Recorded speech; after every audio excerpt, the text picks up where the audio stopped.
ثم إلى روح أنبياء المرسلين وأولياء الله الصالحين والعلماء العاملين وإلى روح مشائخنا ومعلمنا وآبائنا وأمهاتنا وإلى روح المسلمين والمسلمات والمؤمنين والمؤمنات. الفاتحة. أعوذ بالله من الشيطان الرجيم. بسم الله الرحمن الرحيم. الحمد لله رب العالمين الرحمن الرحيم مالك يوم الدين إياك نعبد وإياك نستعين اهدنا الصراط المستقيم صراط الذين أنعمت عليهم غير المغضوب عليهم ولا الضالين آمين. Assalamualaikum warahmatullahi ta'ala wabarakatuh. A'udzu billahi minasyaitonir rajim. Bismillahirrahmanirrahim. Alhamdulillahil qail inna fi khalqis samawati wal ard wa ikhtilafil laili wan nahar la ayatin li ulil albab الذين يذكرون الله قياما وقعودا وعلى جنوبهم ويتفكرون في خلق السماوات والأرض ربنا ما خلقت هذا باطلا سبحانك فقنا عذاب النار. أشهد أن لا إله إلا الله وحده لا شريك له وأشهد أن محمدا عبده ورسوله. اللهم صل على سيدنا محمد عبدك ورسولك النبي الأمي وعلى آله وصحبه وبارك وسلم. اللهم نور قلوبنا بنور هدايتك كما نورت الأرض بنور شمسك أبدا أبدا برحمتك يا أرحم الراحمين. Tuan-tuan dan puan-puan yang dirahmati Allah sekalian, insya-Allah kuliah kita pada malam ini saya ingin menjelaskan apa yang terkandung dalam kaifiat amalan kita bila kita nak berzikir, yang mana masing-masing kita telah mendapat talqin atau telah diajarkan kaifiat zikir dalam kaedah tarekat Naqsabandiyah. Jadi supaya kita dapat mengetahui, memahami dan seterusnya, supaya kita dapat menghayati, maka perlu kita pahamkan apa yang terkandung di dalam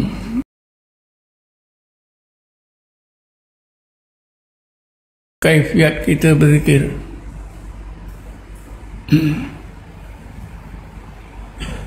Bagaimana yang telah termaklum, kaifiat zikir dalam tarekat Naqsabandi seperti yang saya ajar terbagi kepada 6 bahagian.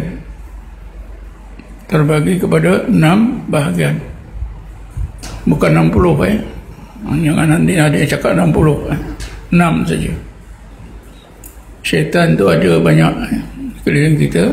Dengan 6, syaitan dengarkan 60 atau 16 atau 66.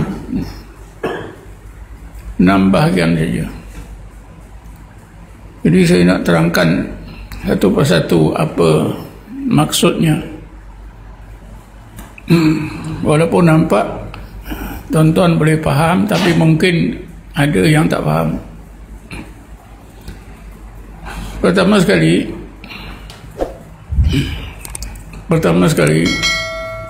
bahagian yang pertama ada mengandungi 4 perkara. Bahagian pertama dalam kaifiat itu ada mengandungi 4 perkara. Yang pertama, istighfar 25 kali. ya, istighfar sebanyak 25 kali. Dan kalau boleh yang terbaik 70 kali. Kenapa 70 kali? Sebab di dalam Quran ada isyarat ayat yang jelas, ya, di mana Allah Subhanahu wa taala berfirman, ya Muhammad, kalau engkau istighfarkan kepada orang-orang munafik itu, untuk orang-orang munafik itu sebanyak 70 kali pun Allah tak akan terima. Cuba tengok ayat berapa? Ayat berapa? Surah berapa? Ayat berapa? Ayat 80? Surah Taubat. Cuba bunyinya.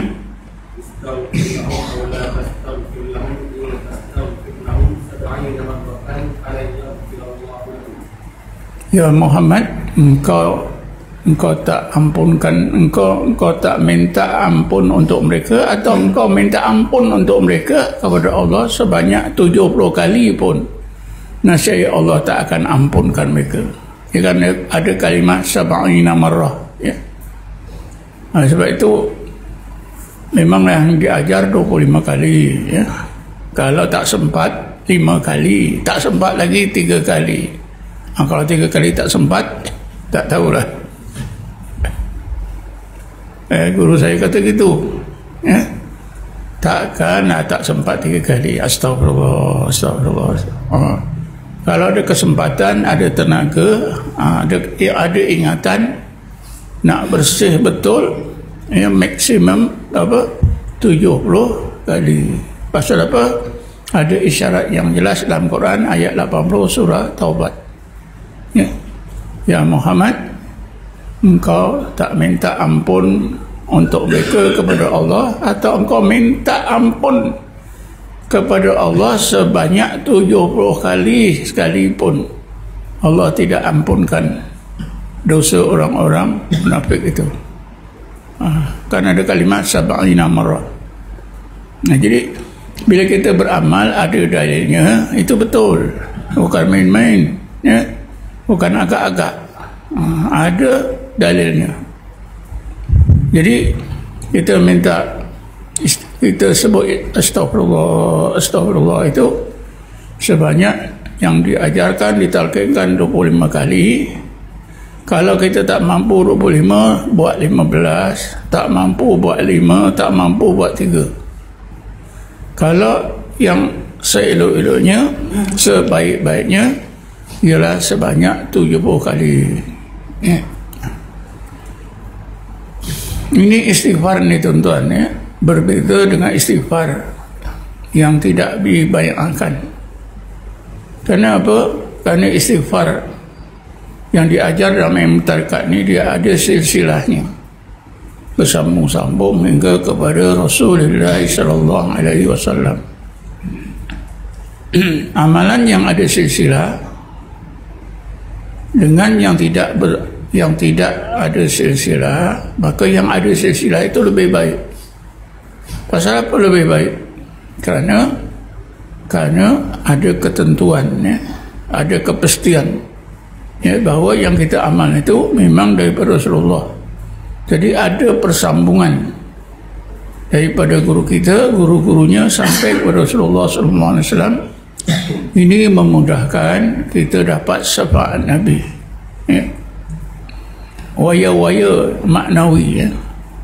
Waya-waya biasa kita tengoklah untuk elektrik, tapi waya-waya, ya, yang menghubungkan kerohanian kita kepada Rasulullah itu tak nampak, kerana maknawi.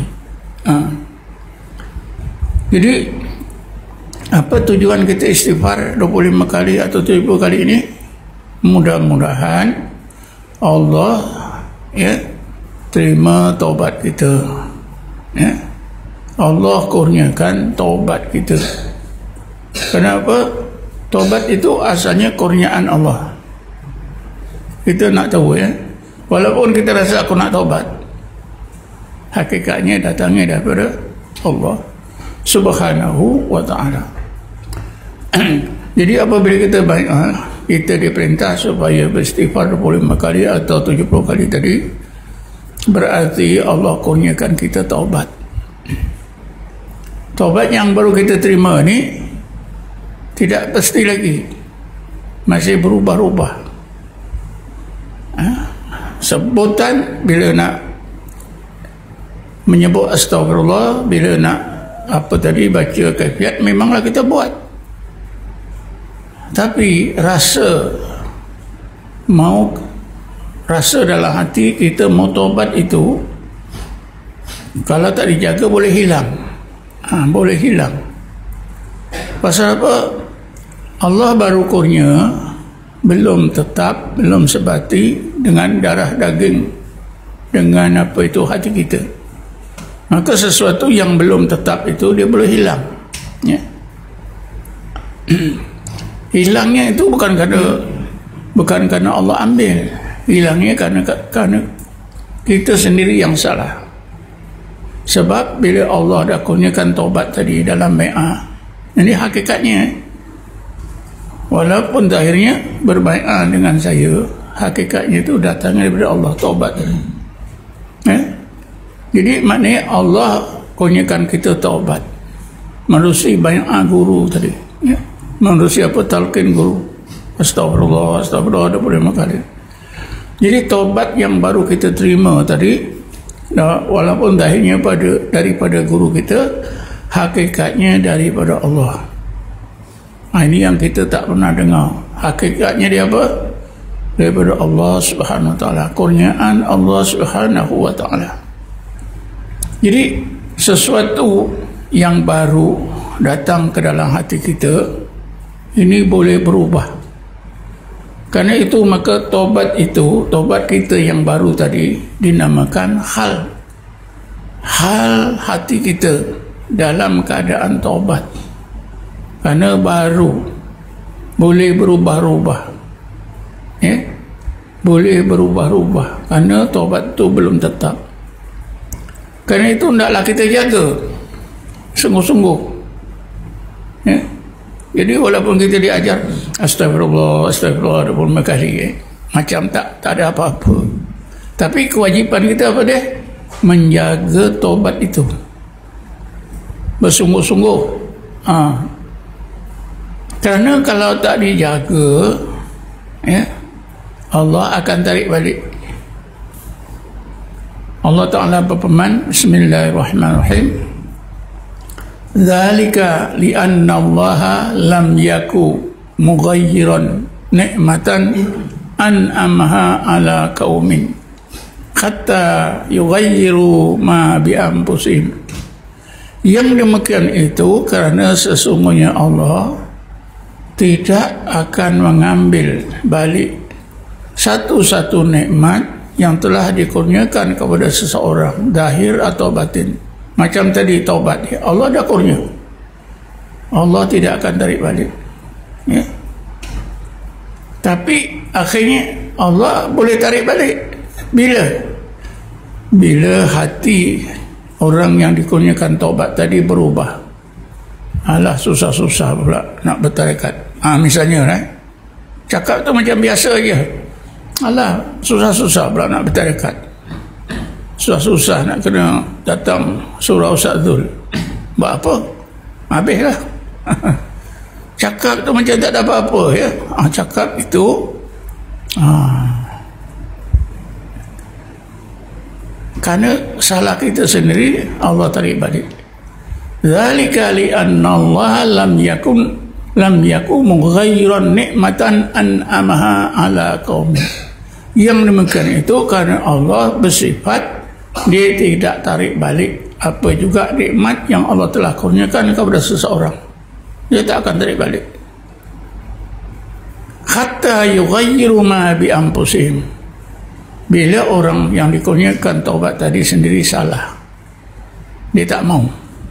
Bila tak mau, Allah Ta'ala okey. Yang menunjukkan dia tak mau kadang-kadang cakap kita, ya. Saya dengar, antara saya dengar apa? Islam ni kan mudah, kenapa susah-susah nak zikir, taruh kiri lah sakit-sakit. Betul tak? Ada tak kawan cakap gitu? Kalau ada taubat lah, duduk taruh kiri lah, Zikir Allah Allah lah. Datuk nenek kita tu tak ada pun. Lagi lah itu. Kena jaga baik-baik. Sebab itu bukan kesalahan pada saya, itu kesalahan kita melakukan kesilapan pada Allah. Pasal apa? Cakap-cakap kita tadi seolah-olah kita dah tak maulah nikmat tu, taubat tu dah tak mau. Jadi Allah ambil balik. Kecuali bila sifat taubat itu dah lama, mungkin dah bertahun-tahun sebati menjadi sifat hati kita, itu susah nak berubah. Itu tujuannya. Jadi dimulai, bukan kita tidak pernah taubat, kita memang taubat selalu, tapi ada beza Mana taubat ini taubat terpimpin. Tuan-tuan mesti ingat bila tuan-tuan astagfirullah 25 kali itu, taubat tuan-tuan taubat yang terpimpin. Ada tak dalam Quran? Taubat terpimpin ni ada. Bismillahirrahmanirrahim. Lau annahum idzalamu anfusahum ja'uka wastaghfirullaha wastaghfara lahumur rasulu la wajadullaha tawwabar rahimah. Ini ayat ini diturunkan oleh Allah berkaitan dengan hal kesalahan dosa yang dilakukan oleh sebahagian sahabat Nabi. Sahabat Nabi ini tak maksum, ada buat dosa, ada lawan ibu bapa, ada terminum arak, ada macam-macam. Ada manusia walaupun bersama Nabi ada salah. Jadi Allah SWT bagi tahu Nabi Muhammad, ya Muhammad, sekiranya orang-orang mukmin, umatmu, sahabat-sahabatmu itu yang telah melakukan dosa, mereka itu datang menemui engkau, ja'uka, datang menemui engkau ya Muhammad, untuk apa? Menyatakan kekesalan kerana terlanjur melakukan dosa. Ya Rasulullah, aku telah buat dosa ya Rasulullah, aku telah begini-begini, telah mencuri misalnya, aku telah menghardik ibu, entah macam mana ya Rasulullah, tapi aku menyesal, aku ingin taubat ya Rasulullah. Tentulah Rasulullah nasihatkan, bertaubatlah betul-betul, minta maaf pada mak kau. Dan itu tentu sahabat ni tidak cakap itu saja, macam-macam. Ya Rasulullah, mintakanlah keampunan daripada Allah ya Rasulullah untuk aku ya Rasulullah, wastaghfara lahumur rasul. Rasul juga minta keampunan daripada Allah untuk sahabat tadi. Apa kesannya? Allah mudah menerima taubat dan mencucuri rahmatnya. La wajadullaha tawwabar rahimah. Ini dah taubat terpimpin. Taubat terpimpin. Jadi bila kita istighfar astagfirullah 25 kali itu sebenarnya mengandungi makna kita bertaubat di bawah pimpinan guru. Kalau sahabat istighfar di bawah pimpinan Rasulullah SAW. Tapi pimpinan guru itu ada hubungan dengan pimpinan Rasulullah. Sebab apa? Guru kita itu telah disebut oleh Rasulullah dalam sebuah hadis sebagai wakil dia. Sebagai wakil Rasulullah. Guru kita itu sebenarnya wakil Rasulullah, khalifah Rasulullah. Satu ketika Rasulullah ketika dikerumuni ramai sahabat, tiba-tiba Rasulullah bersabda, irhamu khulafai, irhamu khulafai. Maknanya dalam bahasa kita, wahai sahabat-sahabatku, wahai orang-orang mukmin sekalian, dengar, kamu semua hendaklah hormat, kamu semua hendaklah tolong kamu semua hendaklah bantu para khalifahku, jangan kamu biarkan. Lalu sahabat yang terperanjat, apa pula Rasulullah tiba-tiba cakapnya ni? Yang sahabat-sahabat yang terperanjat ni tanya, man khulafa'uka ya Rasulullah, siapa dia para khalifahmu, penggantimu ini ya Rasulullah?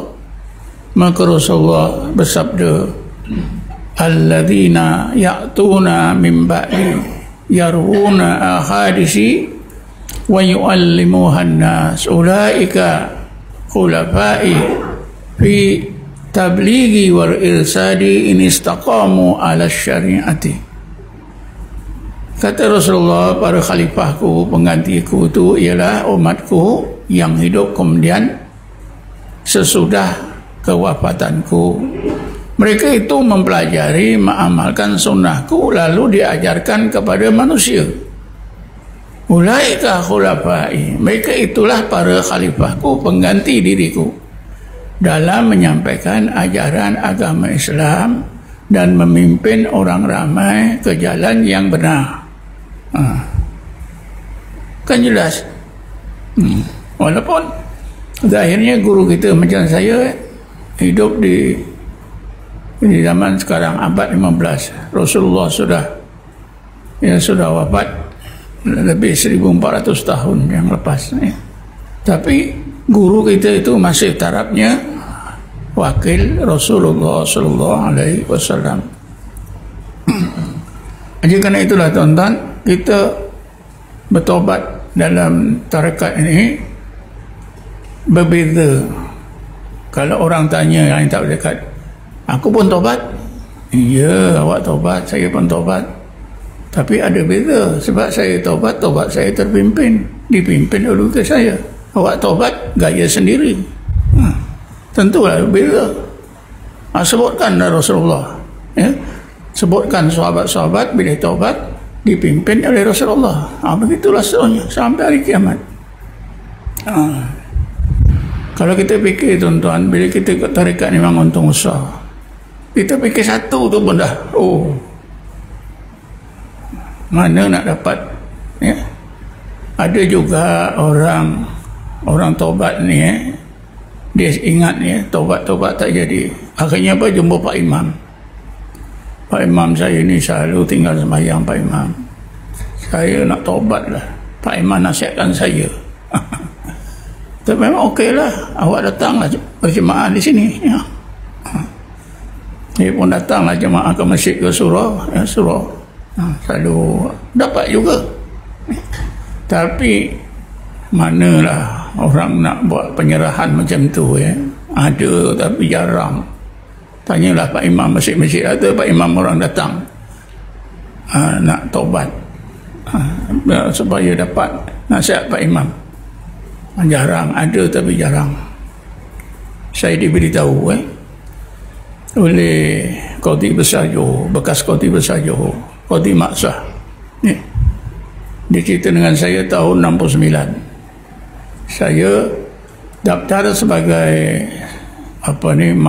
mahasiswa 5 hari bulan Mei.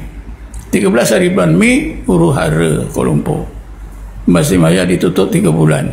Baru daftar dah tutup 3 bulan. Jadi belajar tahun 69 tu tak cukup lah harinya, tak cukup jamnya.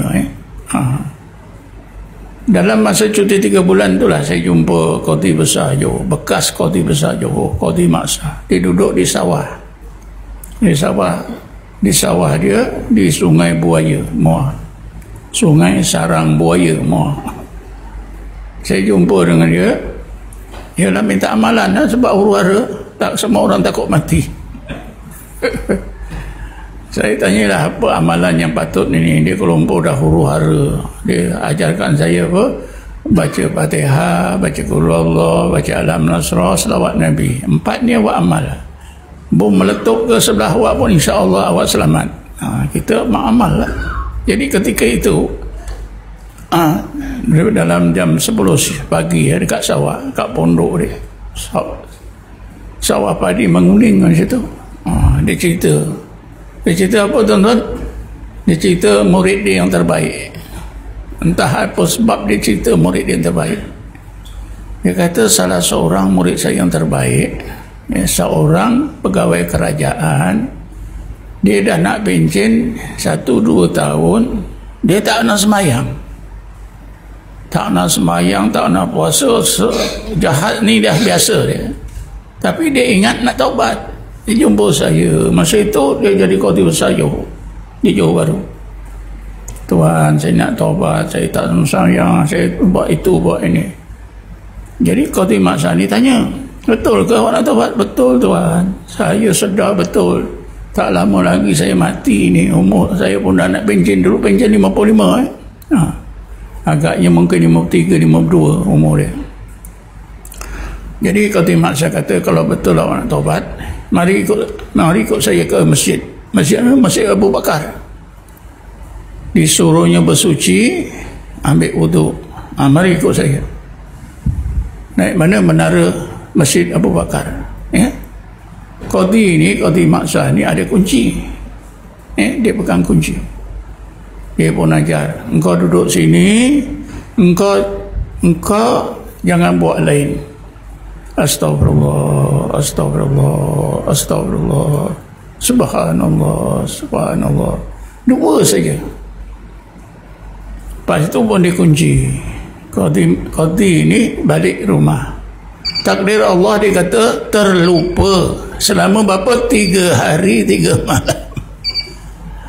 Bila dia ingat, aduh matilah hamba Allah ni, dia bergegas kunci buka, tengok dia masih lagi duduk. Subhanallah, astagfirullah, subhanallah, astagfirullah, subhanallah. Hidup nasib baik tak mati, dia kata. Ya, akhirnya dia memang taubat betul. Qadhi Maksah itu, inilah hamba Allah, salah seorang murid saya yang betul-betul baik. Ya. Ini saya dapat maklumat direct daripada tuannya, bukan second hand. Jadi gitulah. Itu contohnya. Jadi bila kita astagfirullah 25 kali ini, kita dapat taubat terpimpin. Itu ada beza. Jadi sekarang kan kita tahu, tapi janganlah tunjuk-tunjuk di luar, nanti kawan-kawan engkau taubat tak guna. Taubat engkau tak ada guru, tak guna. Jangan cakap macam ni. Murid Imam Ishaq dulu ada cakap macam tu, sampai nyusahkan Imam Ishaq lah. Di kampung saya ada seorang khalifah Imam Ishaq. Dia ini kurang pengetahuan. Dia pergi ke rumah jiran dia. Haji dah naik haji, tapi tak bertarekat. Ibadat haji yang haji buat itu tergantung-gantung. Tak sampai kepada Allah, tak turun ke bumi, tergantung-gantung di langit. Haji ni bekas sarjan polis jumpa saya. Ustaz, kawan ustaz sebelah tu kata, haji saya tak diterima oleh Allah, tak diterima oleh Allah, tergantung-gantung di tengah-tengah langit. Siapa? Si Fulan tu yang jadi jiran saya, si Fulan. Allah haji, tuan guru saya tak ada cakap ni tu, ini pandai-pandai dia lah, orang bodoh je. Tapi baik juga, dia ada kesan. Haji itu akhirnya jadi murid guru saya. Dia bai'ah dengan Imam Ishaq dan dia solok dengan Imam Ishaq. Ada hidup lagi. Umur dia panjang sekarang, umur dia 93. Dia lahir tahun 28. Dia berapa? 93. Masuk 93 lah. Umur dia panjang. Tuan-tuan dan puan-puan sekalian, itu bai'ah, istighfar. Jadi taubat kita ni tuan-tuan, bila terpimpin, yang kita harap bukan dia berhenti pada taubat. Taubat terpimpin ini mempunyai harapan yang besar. Harapan apa dia? Meningkat daripada taubat kepada inabah. Ini dia. Kalau taubat persendirian susah nak sampai ke inabah. Taubat itu sendiri pun susah. Ya. Taubat itu tadi bila terpimpin mudah ditingkatkan oleh Allah ke tingkat tertinggi yang diistilahkan inabah. Ya, cuba tengok ya. Taubatun tawabatu, taubatun ya. Alif non alif bah inabah kan lain. Taubatun daripada taba yatubu taubatun. Ini yang kita buat sekarang.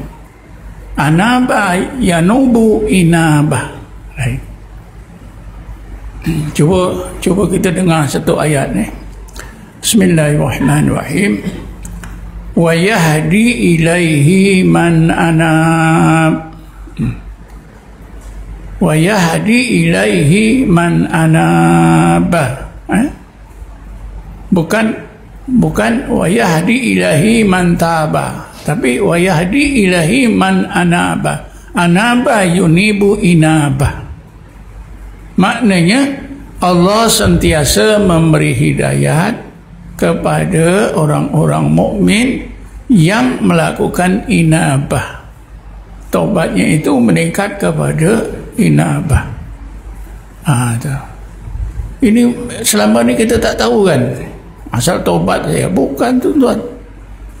Taubat kita ni umat Nabi Muhammad ada dua peringkat. Taubat biasa itu nama at-taubatu. Bila Allah tingkatkan kepada yang lebih tinggi sampai ke dalam hati kita bersih dari batin, itu dinamakan inabah.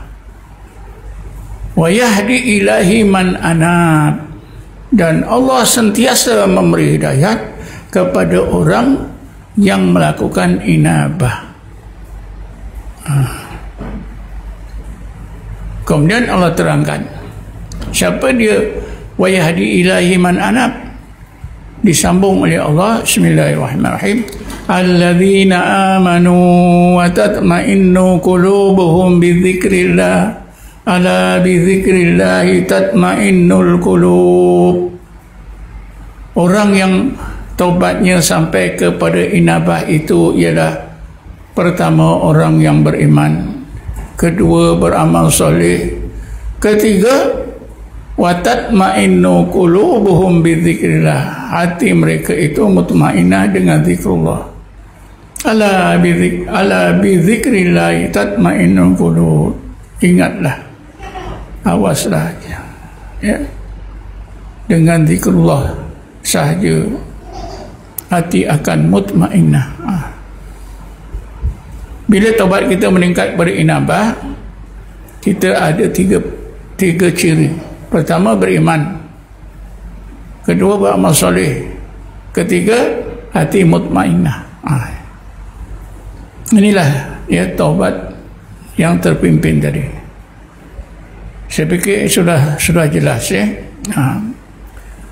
Kemudian setelah kita dalam apa tadi, dalam kaifiat tadi ya, bahagian pertama ada 4. Pertama istighfar 25 kali. Ini maksudnya sudah saya terangkan secara ringkas dah. Kalau nak contoh-contoh tuan-tuan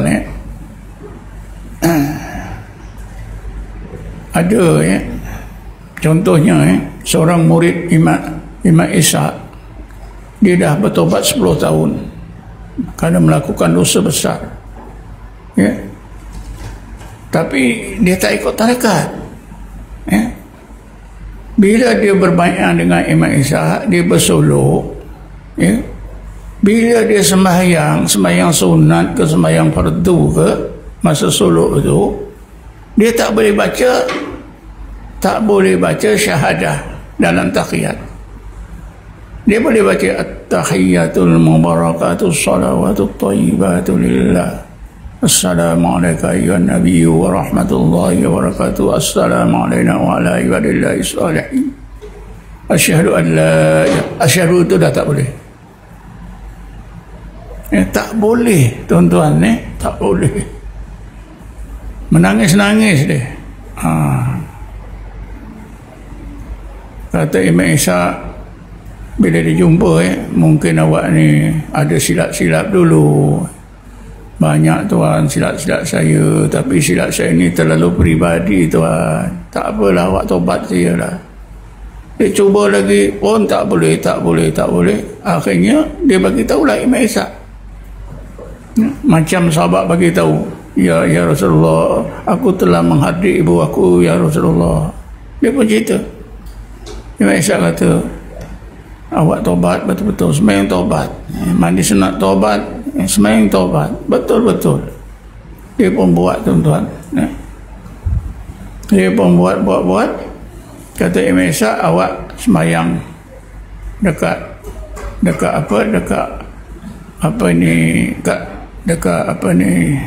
kat surau. Dia pun sembahyang tobat. Dia pun zikir.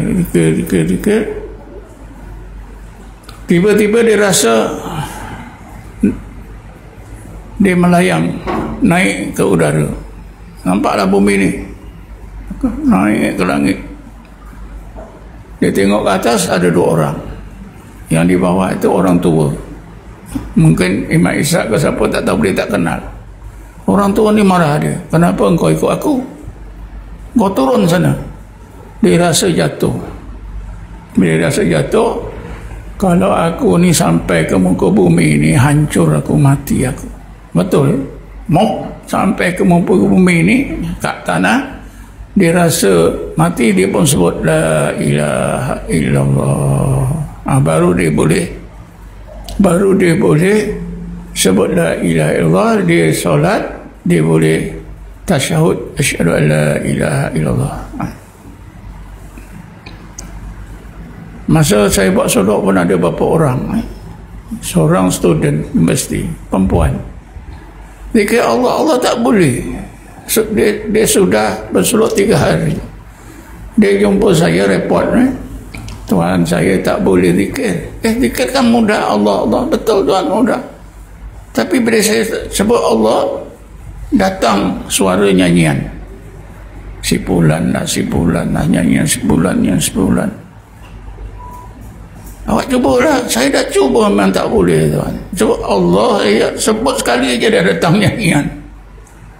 Ini beritahulah anak-anak cucu kita, jangan nyanyian tu jangan didengar, terutama apa alat-alat kat telinga tu. Kalau boleh rampas lah. Kalau nak berkasar lah. Kata saya, awak suka itu ke? Memanglah, dia kata. Tidur pun dah pasang. Kata saya, kalau awak mati, macam mana? Awak sekarang hidup sebut Allah pun tak boleh. Kalau nak mati macam mana? Masa mati itu macam mana? Tentulah lagi susah. Awak kena taubat. Ada tak alat tu? Ada. Pergi solok pun dibawa. Awak cempak kat belakang, buang semak. Lupakan. Taubat betul-betul. Dia buang apa semua. Barulah dia taubat, barulah dia boleh berzikir Allah.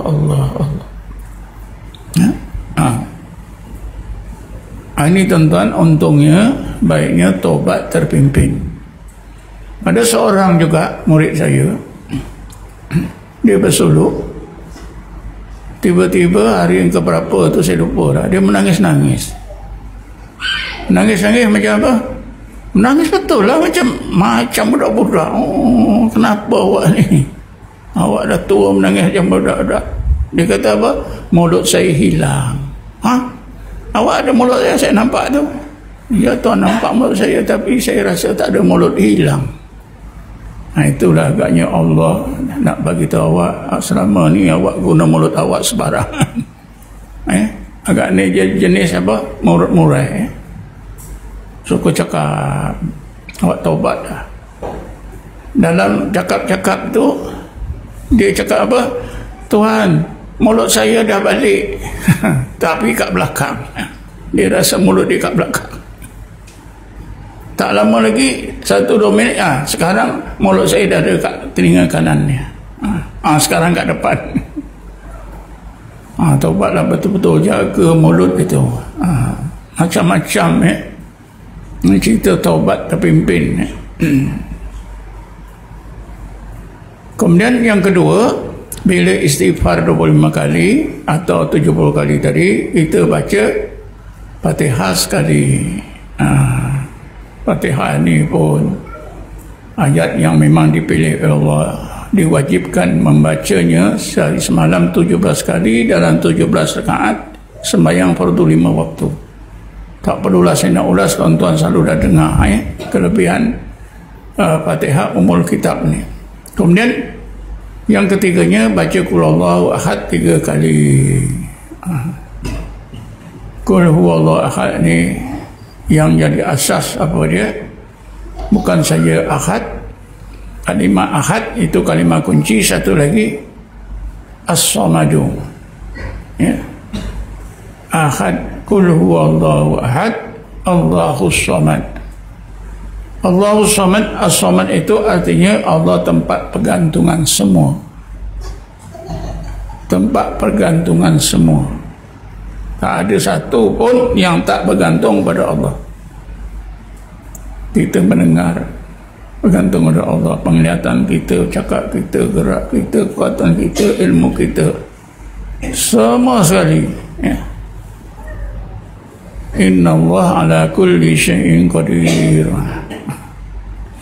Sebab itu dipilih Fatihah dengan Qul Huwallahu Ahad. Kalau kita baca tentang Qul Huwallahu ni, ada sahabat yang bila solat dia tak mau baca ayat lain, baca suratul Ikhlas ni saja. Rakaat pertama pun suratul Ikhlas, rakaat kedua pun suratul Ikhlas.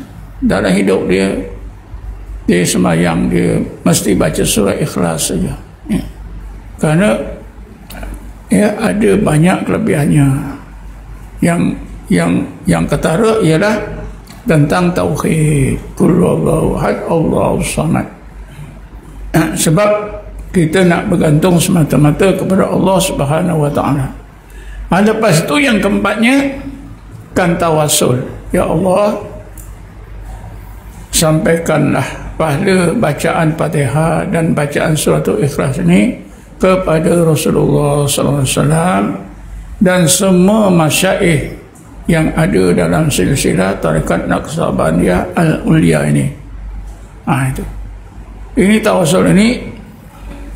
Apa makna tawasul? Saya nak bagi faham semualah makna tawasul ni. Bila saya baca sebuah kitab yang menjelaskan tentang tawasul, iaitu kitab Syifa Us-Saqam karangan Syekh Tajuddin Subki.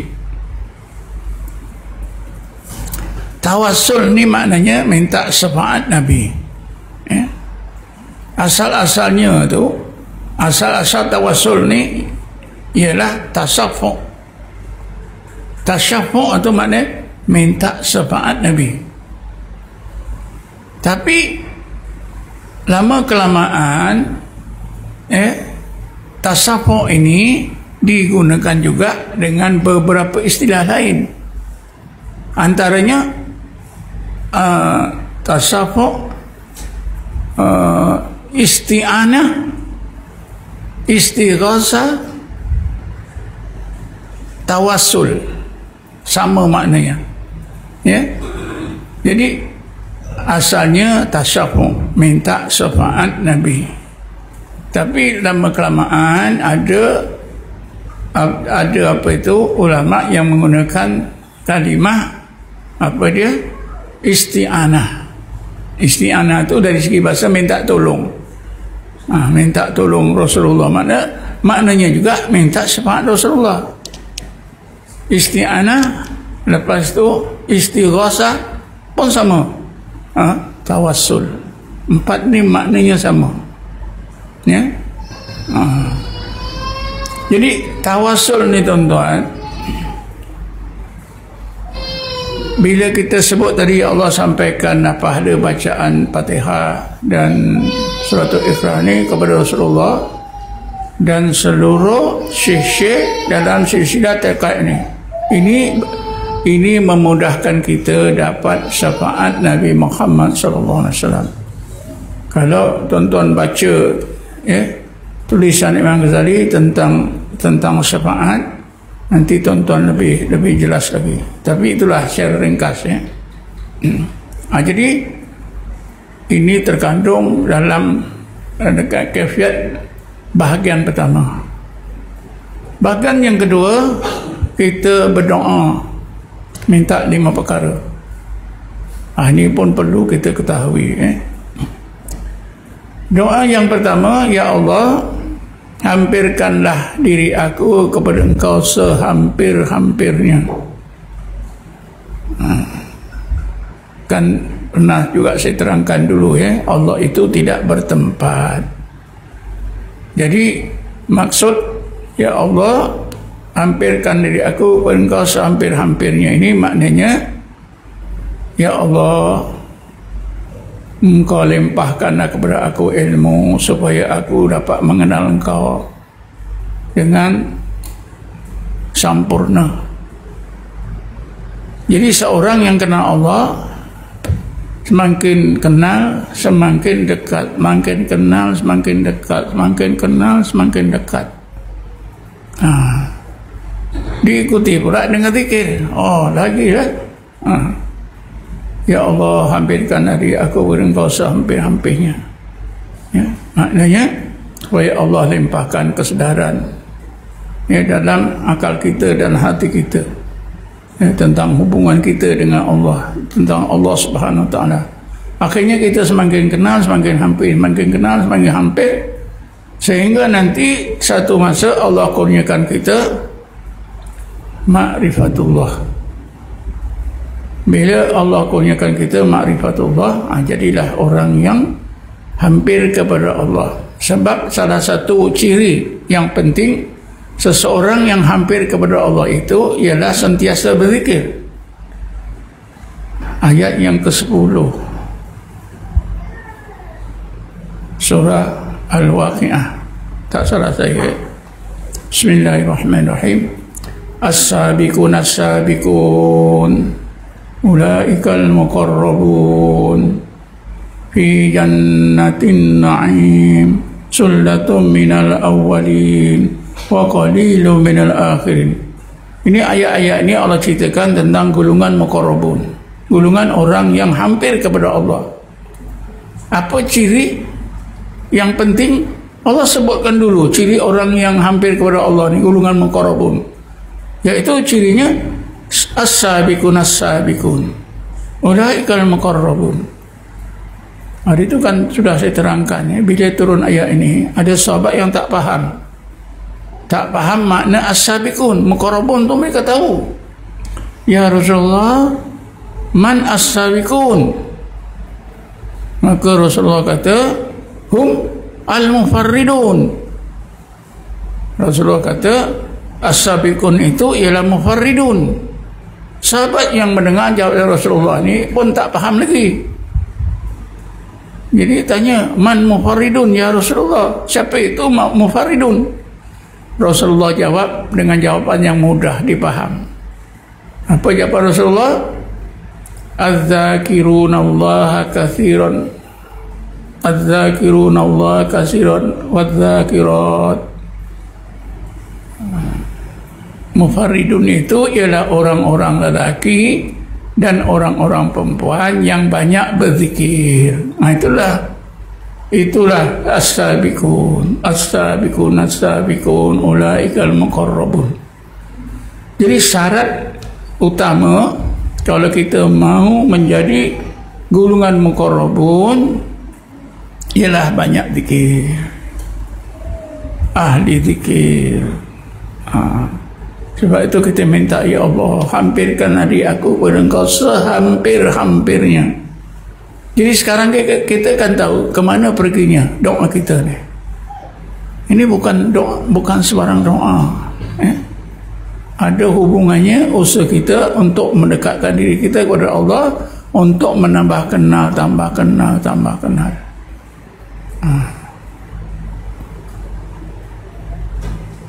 Yang kedua, ya Allah, tunjukkanlah, hidayatkanlah jalan agamamu yang benar. Tadi saya dah cakap banyak.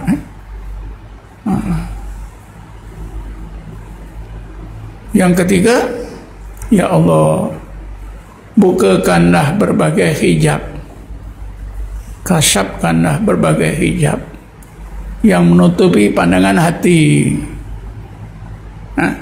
pandangan roh, pandangan sir.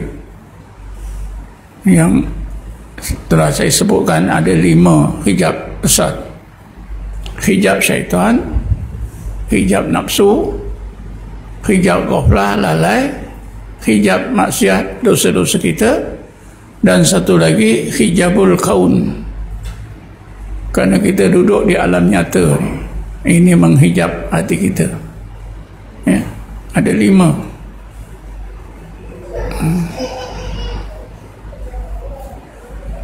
Sebab itu kita berzikir Allah, Allah, Allah, Allah.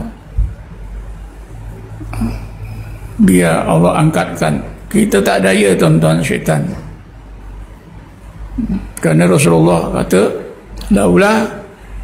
laula anna syayatina yakhumuna hawla qalbi bani Adam lanadaru malakutas samawati wal ard. Kalaulah tidak syaitan-syaitan itu berkerumun di keliling hati anak Adam, nascaya pandangan hati anak Adam itu nampak alam malakut di langit dan di bumi. Kita tak nampak itu kerana adalah syaitan. Kemudian adanya syaitan dalam diri kita ni, tak ada siapa pun rasa. Cuba angkat tangan, siapa yang rasa? Tak ada kan? Pasal apa? Halus sangat. Ya, sangat halus. Ya. Halusnya itu macam mana? Kalau kita sedut, sekarang ni kita bernapas, sedut apa, oksigennya, kita rasa tak? Tak ada kan? Pengaruh syaitan iblis tu dalam hati kita lebih halus dari itu. Betul kan? Macam mana? Sebab itu kita serah pada Allah. Ya Allah, bukakanlah berbagai hijab yang melindungi pandangan hati, kedua pandangan roh, ketiga pandangan sir. Kalau Allah angkatkan, bolehlah kita gunakan pandangan hati, pandangan roh, pandangan sir kita. Inilah usaha kita berzikir, kemudian bersolok. Inilah dinamakan mujahadah al-kasfi wal ittila'i. Mujahadah yang nantinya berakhir dengan Allah kasyafkan berbagai hijab hati. Bila Allah angkatkan berbagai hijab hati, hijab roh, hijab sir, maka pandangan hati kita tu nampak rahsia-rahsia Allah dengan jelas. Ittila', mujahadah al-kasfi wal ittila'i. Jadi pergi ke sana tu hubungannya. Ya Allah, angkatkanlah, buangkanlah, kasyafkanlah, apa bahasa pun boleh. Kalau kasyaf, ya Allah, kasyafkanlah berbagai hijab yang melindungi pandangan hati aku, yang melindungi pandangan roh aku, yang melindungi pandangan sir aku. Ya.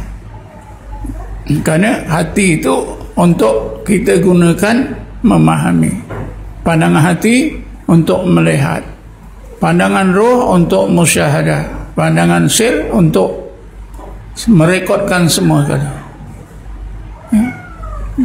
Kalau tak ada hijab, barulah berfungsi. Apa dia? Hati kita berfungsi, roh kita berfungsi, sir kita berfungsi. Sebab itu sedar tak sedar tuan-tuan, bila kita ikut tarekat Naqsabandi ini, kita kemudian bersolok, kita telah melakukan apa yang dinamakan mujahadah al-kasfi wal ittila'i. Mujahadah yang berakhir dengan Allah kurniakan kepada kita, diangkatkan, dikasyafkan berbagai hijab hati, sehingga pandangan hati itu nampak rahsia-rahsia Allah yang tersirat dalam semua kejadian dengan terang. Ittila'. mujahadah al-kasfi wal ittila'i.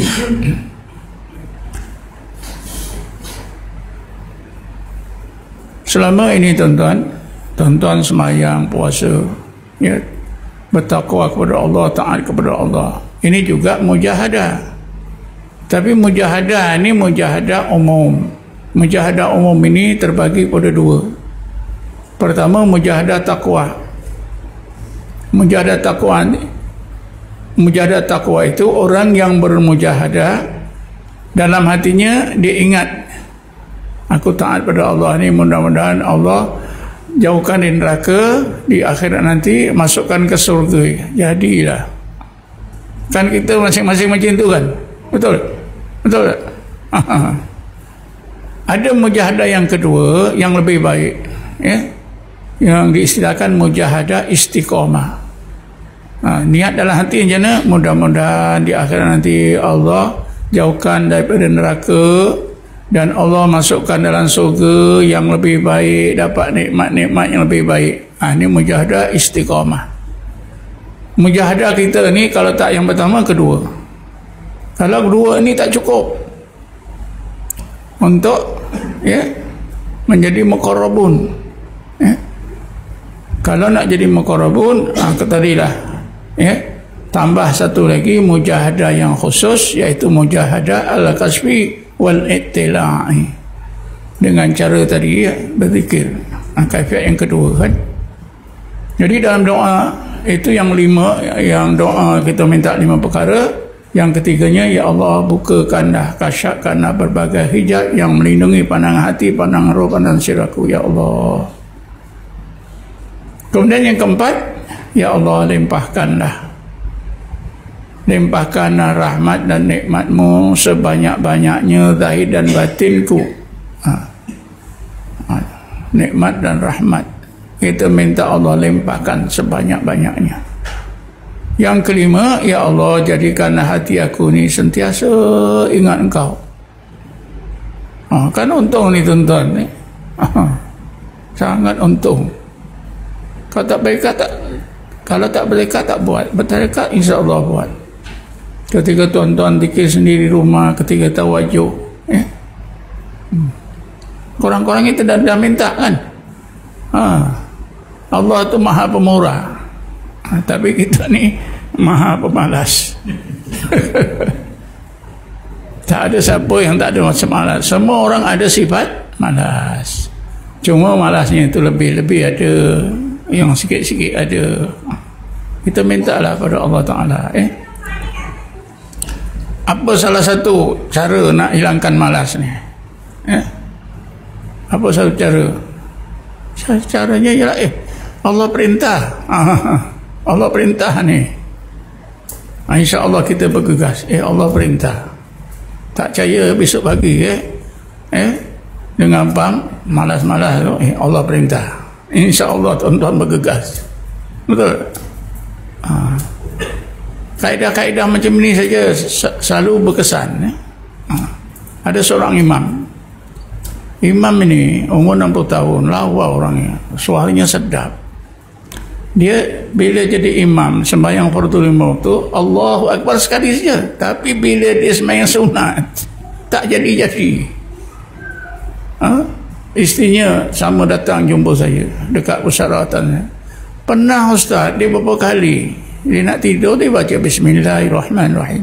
Sampai ke pagi ya, Bismillahirrahmanirrahim, Bismillahirrahmanirrahim. Sampai pagi tak tidur Ustaz. Kita ingatkan, dia pun tak peduli. Sampai subuh, Bismillahirrahmanirrahim, Bismillahirrahmanirrahim. Jadi saya senang saja. Pak Imam, solat itu, takbir itu untuk Allah ke untuk syaitan? Untuk Allah lah. Kalau untuk Allah sekali saja. Lebih untuk syaitan. Boleh tak buat? Boleh. Oh, senang rupanya. Lepas tu pun diikutlah saya. Allahu Akbar sekali. Bila ingat yang kedua, ni yang syaitan, aku tak mau. Sembuh tuan-tuan. Sembuh betul. Datang lagi sekali seminggu lepas tu, Ustaz Alhamdulillah, sembuh dah was-was saya. Rupanya senang saja. Memanglah pasal syaitan itu was-was lah. Fawaswasa lahumas syaitan. Syaitan waswaskan kepada Adam dan Hawa. Fawaswasa lahumas syaitanu an yubdi'a lahuma ma wuri'a anhuma an saw'atima wa qala ma nahakuma rabbukuma an hadhihi syajarah illa an takuna malakaini aw takuna minal khalidin. Sakit waswas ni sakit nombor 1. Sakit yang pertama menyerang manusia. Sebabnya waswas itu setan.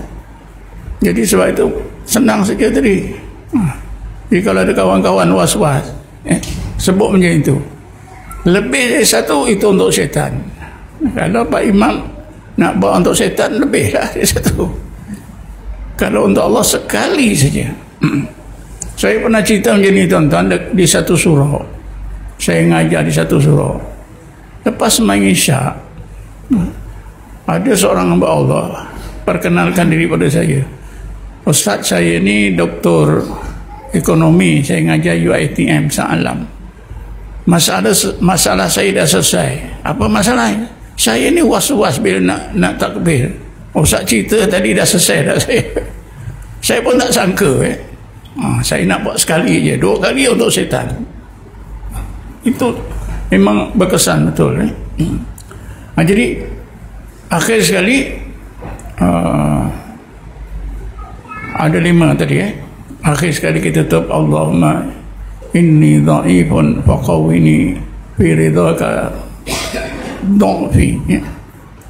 Itu kalau ingat, kalau tak ingat tak apa. Baru 2 Ini kau berapa? 9. Tak apalah. Sikit lagi Bagian yang ketiga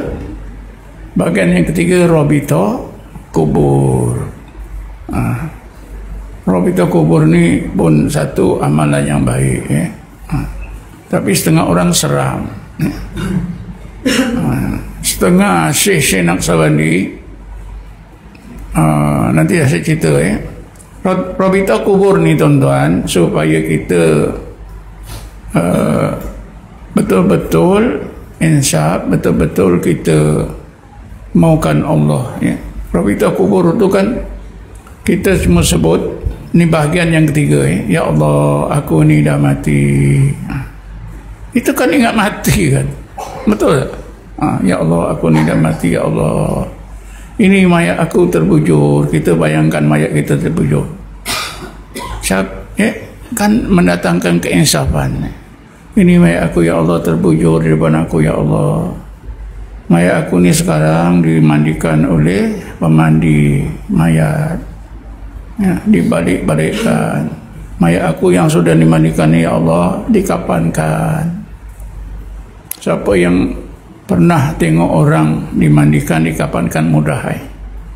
Mayat aku yang sudah dikapankan, ya Allah, disolatkan oleh orang ramai. Dan mayat aku yang sudah disolatkan ini diusung ke kuburan, ya Allah. Mayat aku sekarang dimasukkan dalam lahat, ya Allah. Mayat aku sekarang dalam lahat, ya Allah. Sekarang mayat aku dah hancur, ya Allah, jadi tanah. Tak ada lagi tulang belulang, tak ada lagi daging, semua jadi tanah, ya Allah. Kan bagus. Kan kita disuruh ingat mati. Dari tarekat macam itu boleh tak? Boleh. Bukan saja boleh, sangat baik. Sebelum kita mati, kita memang dah sebut selalu. Sebab itu jangan takut mati. Tapi Nabi Muhammad ada berdoa, Allahumma hawin ala Muhammad sakaratul maut. Karena Nabi Muhammad tu bimbang ketika sakaratul maut tu. Itu memang dikehendaki. Tapi mati itu tak boleh nak takut. Pasal apa?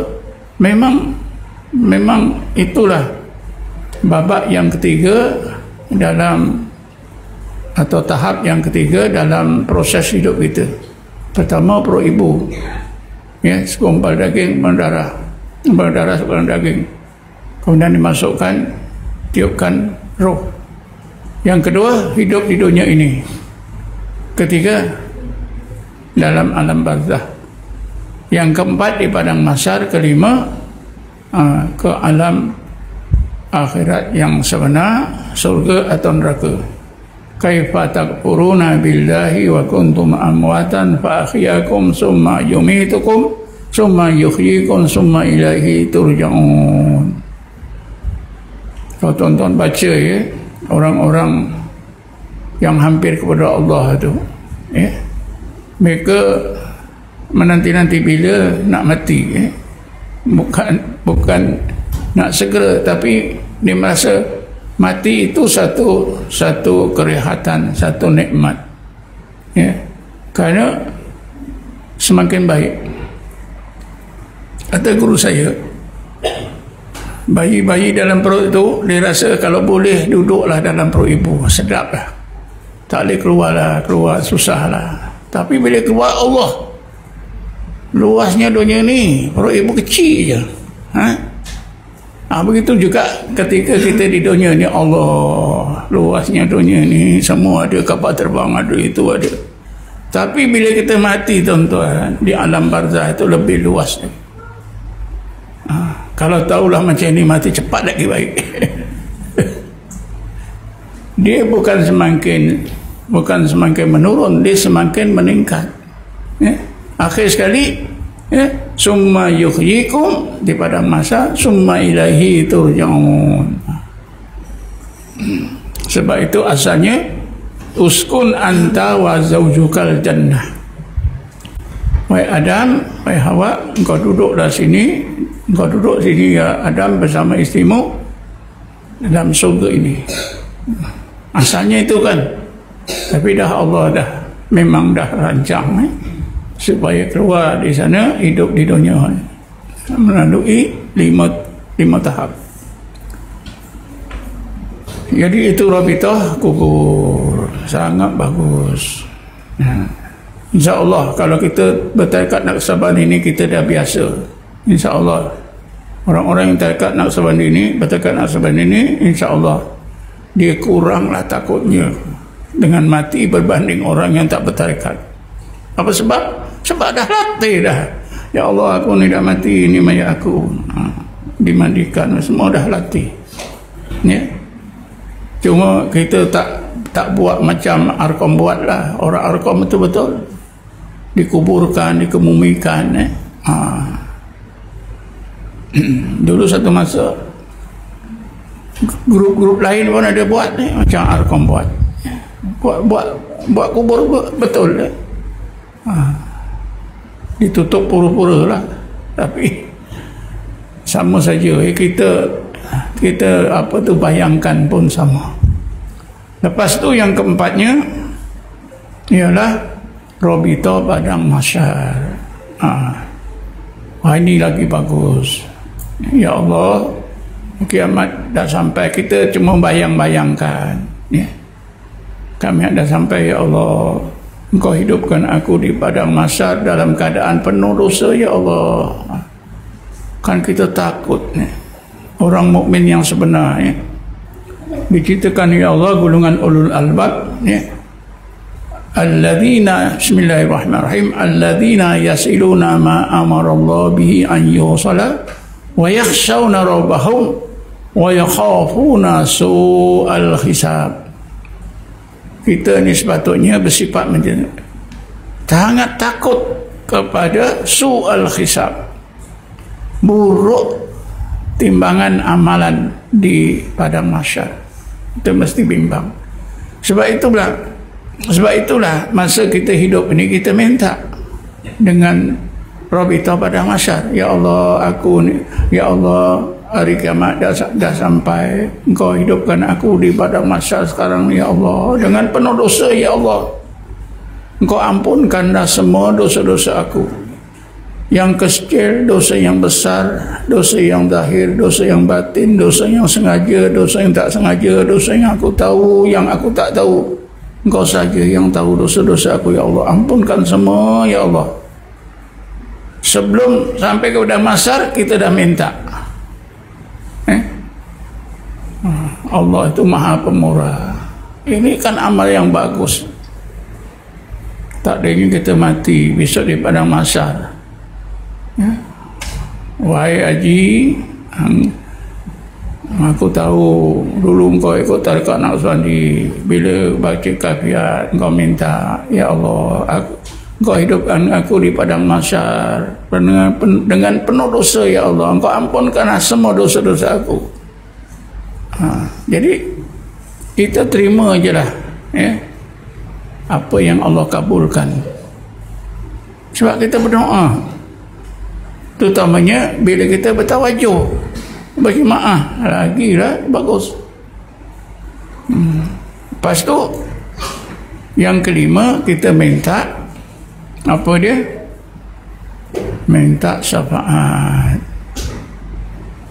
Ya Allah, aku minta syafaat Nabi-Mu, Nabi Muhammad sallallahu alaihi wasallam, syafaatul kubra, syafaat yang terbesar.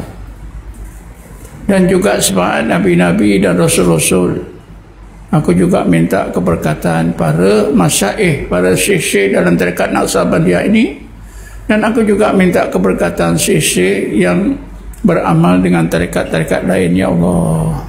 Ini kan amalan bagus. Minta apa? Minta syafaat Nabi Muhammad, syafaatul kubra. Jangan besok di akhirat baru kita terhege-hege nak cari mana Nabi Muhammad. Sekarang kita dah minta. Kita pun dah selawat Nabi. Kita lepas sembahyang selawat Nabi, lepas zikir selawat Nabi itu, walaupun macam biasa-biasa, ya, tapi sebenarnya itu banyak faedahnya, ya, banyak faedahnya. Saya dah selalu sebut, ya, kalau bersolok kita solat aja 50 waktu, ya. Lepas solat itu kita selawat ramai-ramai, ya. Oh, memang cukup bagus selawat. Akhir sekali kita doa munajat, kan? Ilahi anta maksudi wa ridhaka matlubi. Ini doa munajat ni sangat baik. Doa munajat ini sebenarnya berdasarkan kepada apa? Kepada ayat Quran yang menceritakan hal keadaan orang-orang Islam atau sahabat Nabi di zaman Mekah dan zaman Madinah. Sahabat Nabi di zaman Mekah, zaman Madinah sama saja. Mereka ini apa yang mereka buat dalam hubungan mengingati Allah? Bismillahirrahmanirrahim. Yad'una rabbahum bil ghadati wal 'ashiyyi yuriduna wajhah. Mereka itu sepanjang masa malam dan siang menyebut, mengingat nama Tuhan mereka Allah, yang mereka mahu Allah. Sebab itulah doa kita, doa munajat kita, ilahi anta maksudi wa ridhaka matlubi. Diringkaskan lagi, la maksuda illallah. Jadi itu alasannya, itu dalilnya.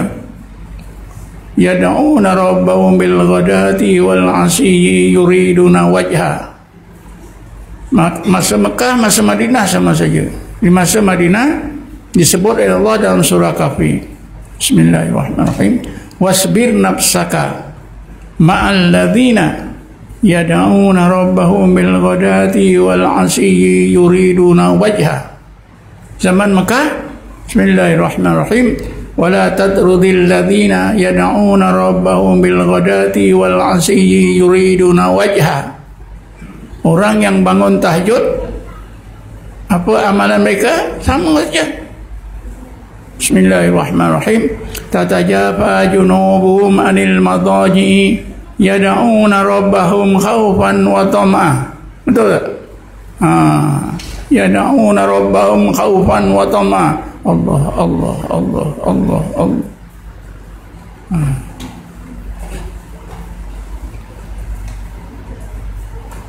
Jadi saya dah terangkan dah, sebentar sadu maksud yang terkandung dalam kaifiat kita beramal. Mudah-mudahan tuan-tuan dapat memahami, menghayati. Semuanya ada kaitannya. Setakat ini sajalah. Wallahu a'lam. Assalamualaikum warahmatullahi wabarakatuh. Ada yang nak tanya?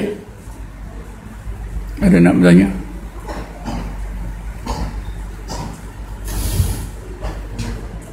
Sila. Ya.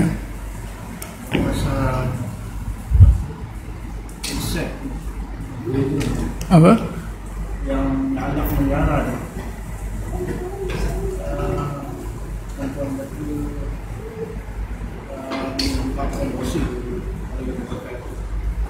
Alat pendengaran ya.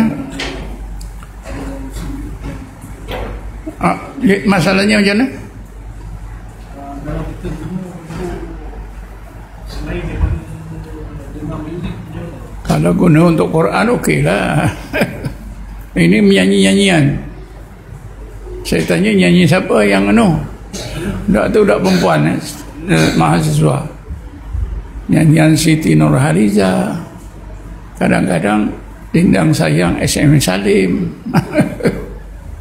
Baik juga awak tak mati. Kalaulah awak mati memang syahadah tak ada, hijab. Hijab. Semuanya ada syaitan terutama sekali video game anak-anak jangan bagilah bergaduh tak apa dengan anak. Syaitannya kat mana? Kat mata. Itu syaitan kat telinga. Sebab tu saya dah sebut dulu salah satu kaedah nak ngubat mereka yang gila game ni bukan budak saja remaja, orang tua pun ada dia jadi kadang-kadang jadi orang bodoh macam tak berakal, orang cerdik. Doktor pun ada, doktor perubatan gila game, dah tak mau kerja. Tuan-tuan akan tengok tu di Indonesia seorang remaja dia dah gila game, dia main begitu, tak ada pun bendanya, matanya terbeliak, akhirnya mati ada kan? Begitu je. Itu syaitan lah. Syaitan cukup suka lah sekarang ada ni alat-alat elektronik. Joget tak pergi, berjoget tak pergi, itu tak pergi, semua tak pergi. Kata syaitan bagus betul ni, bagus betul. Sebab apa? Orang tak terfikir itu satu dosa besar. Jadi gitulah, kalau digunakan untuk manfaat baca Quran tak apa dengar syarahan tak apa, tapi kalau untuk nyanyian ni memang tak boleh lah tak boleh. Contoh-contohnya banyak ada lagi. Okey, tak ada, takat ni dah saja. Kita semayang lepas tu tajuk. Wallahu a'lam. Assalamualaikum warahmatullahi taala wabarakatuh. A'udzubillahi minasyaitonir rajim. Bismillahirrahmanirrahim. Wassalatu wassalamu ala asyrafil anbiya'i wal mursalin sayyidina Muhammadin wa ala alihi washabbihi ajma'in. Allahumma ighfir lana warhamna wa li abaina wa li ummahatina wa li ikhwanina wa atina wa li muallimina li masyayikhina wa li muslimina muslimat wal mu'minina wa mu'minat bi rahmatika ya arhamar rahimin. Allahumma inna nas'aluka imanan da'iman wa qalban khashi'an wa ilman nafi'an wa amalan salihan taqabbala. Allahumma inna nastaghfiruka adiyanana wa imanana wa anfusana wa ahlana wa auladana wa amwalana wa buyutana wa kulla syai'in a'taitana ya rabbal alamin. Allah ja'alna wa iyyahum fi kanaika wa amanika wa jiwarika wa iyadika min kulli syaitanin marid wa jabbarin anid wa dhi'ain wa dhibagin wa syarri kulli syai'in innaka ala kulli syai'in qadir. Allah tub alaina bil afiyah wassalama wassihah wa ala abidika fi barrika bahrika jawika min ummati Muhammadin ajma'in. Allah ja'alna min syarri ma qadaita salimin. Allah ja'alna min syarri ma qadaita salimin. Allah ja'alna min syarri ma qadaita salimin. Rabbana atina fid dunya hasanah fil akhirati hasanah wa qina adzaban nar. Walhamdulillahi rabbil alamin. Taqabbalallahu minkum.